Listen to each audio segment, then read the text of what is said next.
Hai hai hai hello. Kali ini kita akan belajar tentang inti cerita dari suatu bacaan.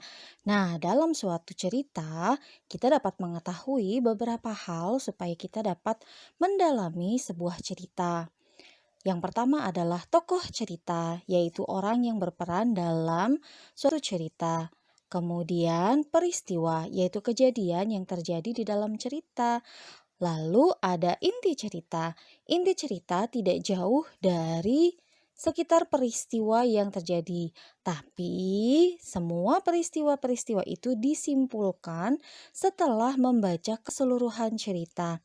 Bagaimana caranya? Yuk kita simak contohnya. Oke, kali ini kita akan menentukan pesan moral. Nah, bagaimana cara mengetahui pesan moral yang ada dalam cerita? Yang pertama, tentu kita harus membaca cerita dengan cermat. Kemudian mencari peristiwa yang mengandung saran atau nasihat. Di dalam beberapa cerita dongeng atau legenda, biasanya atau pada umumnya sudah diselipkan saran atau nasihat di akhir cerita. Tetapi kalau kalian membaca cerita yang umum, entah pengetahuan, bacaan dalam buku cerita biasa, biasanya kalian tidak akan menemukan pesan moralnya dan kalian harus menuliskan sendiri pesan moral yang ada di dalam bacaan itu.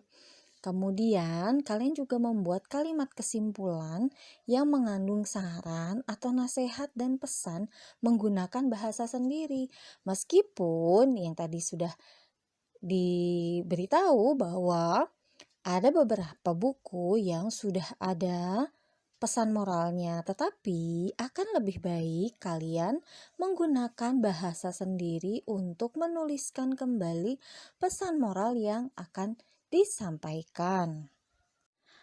Nah, sekarang kita akan mencoba memberikan penjelasan dengan contoh cerita. Tadi kan kita sudah apa? Sudah membahas tokoh cerita, peristiwa, inti cerita, dan juga pesan moral. Nah, sekarang kita akan membaca suatu bacaan yang berjudul Dayu Tidak Mau Masuk Sekolah. Kalian baca sendiri dulu ya. Sekarang kita akan bahas tentang tokoh cerita, peristiwa, inti cerita, dan juga pesan moralnya apa. Yang pertama, tokoh cerita. Nah, di dalam cerita ada dua orang yang berperan di dalam cerita ini, yaitu Dayu dan Dadu. Nah, kalian sudah bisa melihat ya. Kemudian, peristiwa yaitu kejadian yang ada dalam cerita. Nah, biasanya peristiwa ini merupakan gagasan pokok dari tiap paragraf.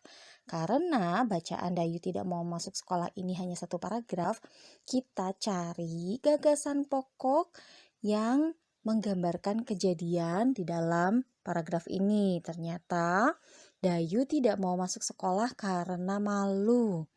Lalu kita akan mencari inti cerita. Inti cerita adalah kesimpulan setelah membaca. Nah, biasanya inti cerita ini adalah penggabungan dari setiap gagasan pokok yang ada dalam setiap paragraf. Tapi karena contoh cerita kali ini hanya satu paragraf, berarti kita masukkan peristiwa atau kejadian yang sebelumnya kita sudah bahas, yaitu Dayu tidak mau masuk sekolah karena malu. Nah, sekarang kita mencari tahu kenapa Dayu sampai tidak mau masuk sekolah. Nah, kita baca, kemudian kesimpulannya adalah Dadu sering menertawakan Dayu karena logat Balinya yang kental, sehingga Dayu tidak mau masuk sekolah karena malu. Nah, coba kalian bayangkan menjadi Dayu. Dayu sudah lama tinggal di Jakarta. Ya, meskipun sudah lama tetapi dia terbiasa dengan logat Bali karena mungkin berbicara dengan keluarganya dengan bahasa Bali. Sama seperti kalian juga kalau di rumah menggunakan bahasa daerah sehari-hari asal dari orang tua kalian.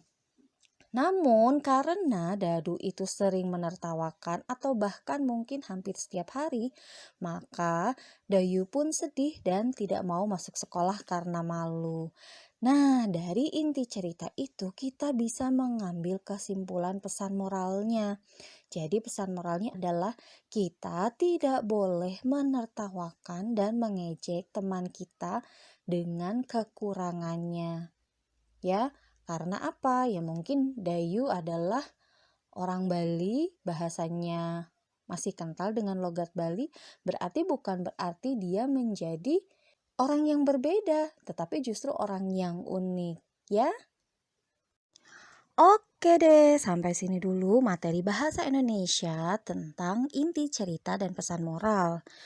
Nah, kalian bisa menyimak kembali materi-materi ini. Kenapa? Karena kalian akan lebih banyak menemukan cerita-cerita dan kalian harus paham bagaimana dapat menguraikan berbagai tokoh, kejadian, dan juga inti cerita dari bacaan-bacaan yang sudah kalian baca. Oke, sampai jumpa di materi bahasa Indonesia berikutnya. Dadah!